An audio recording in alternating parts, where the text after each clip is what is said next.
दनुवार भाषा पढाइ प्रवाह कक्षा पाठ्य पुस्तक लेखन गोष्ठी स्थान सिन्धुली माडी बजार मिति 2081 भदौ 13, 14 आ 15 गते। आयोजक दनुवार जागरण समिति सिन्धुली। सहयोगी हिमाली आदिवासी समाज नेपाल। यो भर्खरै हामीले देखिरहनु भएको छ। यो हो दनुवार भाषाको वर्णमाला। दनुवार भाषाको वर्णमाला पनि अरू भाषाको जस्तै रहेका छन्। यस ठाउँमा हामीले देख्नु भएको छ। यस ड्रइङमा यिनै हुन् हामीलाई सिकाउने शिक्षाहरू। यसै गरी हाम्रो व्यावहारिक शिक्षाहरू पनि रहेका छन्। त्यसै गरी यहाँ पनि हामीले जुन यहाँ सरहरूले दिनुभएका लेखहरू रहेका छन्, जुन लेखहरू हामीले पढ्ने गरेका छौँ। त्यसै गरी म अब यहाँका दृश्यहरूको फ्युचर लिँदैछु। यिनै हुन् हाम्रा दनुवार भाषाको गोष्ठी, यानि कि शिक्षा प्राप्त गर्ने एउटा स्थान। हामी यस होटलमा बसिरहेका छौँ, जुन कि सिन्धुली माडी बजारका दृश्यहरू मैले बाहिर अहिले देखाउने छु। र यस होटलमा हामीले खाना खाने बस्ने व्यवस्था राम्रो रहेका छन्। जुन होटलको दृश्यहरू राम्रो रहेका। यसै गरी सिन्धुलीका दृश्यहरू यस तरिकाबाट हामीले निहाल्न सकिन्छ।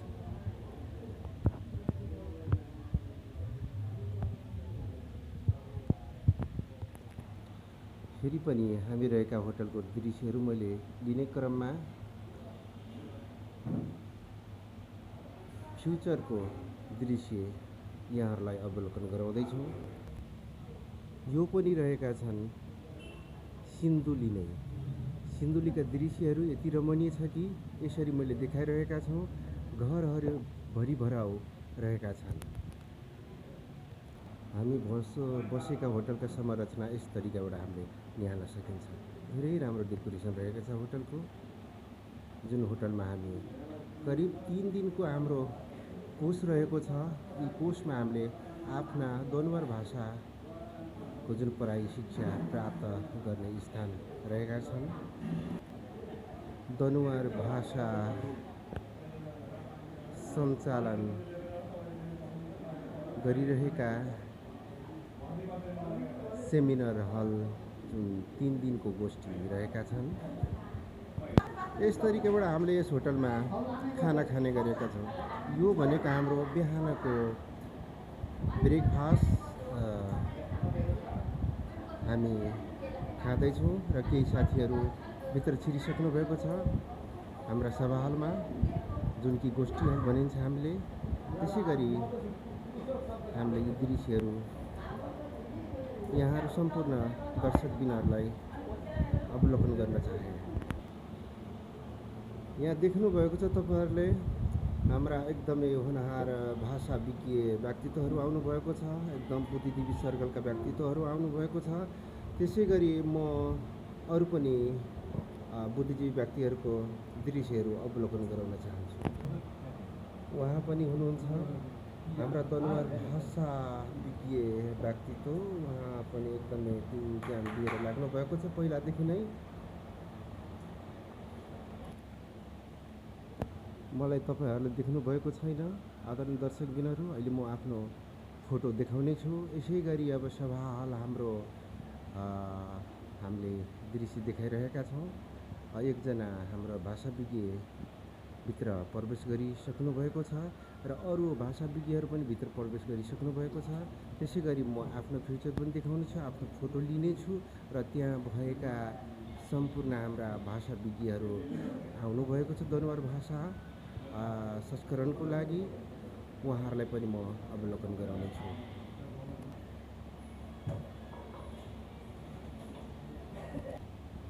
त्यसै गरी हाम्रो दनुवार भाषाको भाषाविज्ञ किशुनलाल अधिकारी ज्यू, उहाँ दुधौली नगरपालिका वडा नम्बर 3 कुट्टेपानी गाउँमा बसोबास गर्नुभएको छ। उहाँ धेरै नै बुद्धिजीवी अग्रसर व्यक्तित्व भएको नाताले उहाँको मैले इन्टरभ्यू दिन गइरहेको छु। किशुनलालज्यू, सर्वप्रथम त नमस्कार, गोरा लाग्छु। के छ यहाँको स्थितिको बारेमा? तपाईँले दनुवार भाषामा इन्टरभ्यू दिन सक्नुहुन्छ नि। के छ पढाइको प्रवाह के छ? कस्तो छ यसको अवस्था? राम्रो छ कि छैन? कसरी तपाईँहरू चाहिँ अब भाषा विज्ञ हुनुभयो अनि यी भाषाहरू तपाईँहरूले संस्करणमा गएर राम्रोसँग चाहिँ यसलाई चाहिँ छानबिन गरेर अरू हाम्रा जुन अब आउने पिँढीहरूको लागि चाहिँ यी किताबमा जुन एकदम लिपिबद्ध गरेर चाहिँ उहाँहरूलाई फेरि शिक्षा दिनुहुन्छ, संस्कार सिकाउनुहुन्छ र भएका जुन भाषाहरूको बारेमा, दनुवार भाषाहरूको बारेमा एकदमै राम्रोसँग ज्ञान गुणका कुरा सिकाउनुहुन्छ भन्ने लागिरहेको छ। धन्यवाद। नमस्कार। पहिलो कुरा त भाषा रहे हाम्रो पहिचान रहन्छ, मातृभाषा रहे हाम्रो राष्ट्रभाषा रहन्छ। त्यसै गरी हाम्रो जुन समुदायको भाषा छ, हरेक आदिवासी जनजातिहरूको मातृभाषा रहन्छ। त्यो अन्तर्गत हाम्रो दनुवार समुदायको पनि आफ्नै जन्मसिद्धको भाषा छ। त्यो भाषालाई मातृभाषा भनिन्छ र त्यो भाषा आज हामी धेरै अभ्यास, धेरै चलनहरू भाषा लिपिको लागि है एउटा भनाइ छ। इतिहास रहे हामी मरेर गए पनि इतिहास रहिरहन्छ। पुस्ता पुस्ताले त्यो हाम्रा लिपिहरू पढिरहनेछ र त्यसको निम्ति हामीले पटक पटक लेख्ने शैलीको लागि क्लासहरू चलाएर कसरी एउटा पुस्तकको रूपमा तयारी गर्ने र त्यो पुस्तकबाट तयारी गरेर शब्दकोशहरू तयारी गरेर शब्द अर्थहरू तयारी गरेर त्यो आउने दिनहरूमा त्यो हामीले गाउँ गाउँमा एउटा पढाउने एउटा पाठशालाको रूपमा हामीले सोच बसाएका छौँ। जुन सोचले भोलि हामी मरेर गए पनि हाम्रा ती लिपिहरू मरेर जाँदैन। हामी त्यो हिसाबमा यसरी लागेका छौँ। भाषा जुन सिक्दाखेरि तपाईँलाई अप्ठ्यारो लाग्यो कि लागेन? सुरुमा अत्यन्त गाह्रो हुन्छ। किन भन्दा चाहिँ हाम्रो भाषामा लिपि नभएपछि, हाम्रो भाषामा कुनै लिखित नभएपछि हामीले धेरै खोजीहरू गर्नुपर्छ। नेपालीमा हामीले राष्ट्रिय भाषा नेपालीमा पढ्ने बानी आदत भइसकेको, बोल्ने बानी पनि भइसकेको, किताब पढ्ने, चिठी लेख्ने, निबन्ध लेख्ने सबै कुराको बानी त्यो परेको। त्यो कुरालाई सम्झेर हामीले आफ्नो भाषामा ढालेर लेख्नु पर्दा अलिक गाह्रै हुन्छ, समस्या नै हुन्छ। हस् त, राम्रोसँग तपाईँले यो शिक्षा आर्जन गरेर एउटा दनुवारको जुन भाषा विज्ञ व्यक्तित्व हुनुहुन्छ, अग्रसर जुन भएका व्यक्ति हुनुहुन्छ, राम्रोसँग भाषा सिकेर आफ्ना आउने भावी पिँढीहरूलाई चाहिँ सिकाउनुहुन्छ भन्ने आशा एवं विश्वास मैले पनि राखेको छु। हस् त, फेरि पनि म यही भिडियोलाई दृश्य देखाउँदै हाम्रो सभा हलतिर जाँदैछु, यानि कि हाम्रो गोष्ठी रुमतिर।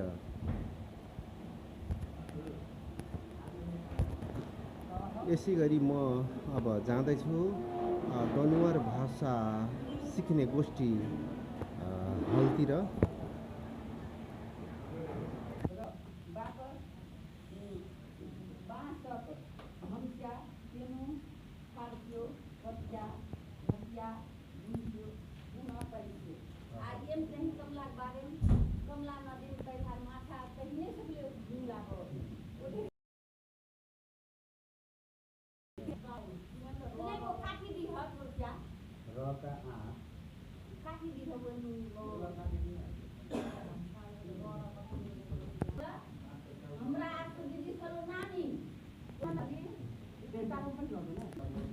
यसै गरी आज जुन दनुवार भाषाको गोष्ठी रूपमा म आएको छु र दनुवार भाषा संस्करण सिकाउने सरहरू उहाँहरू यस ठाउँमै हुनुहुन्छ।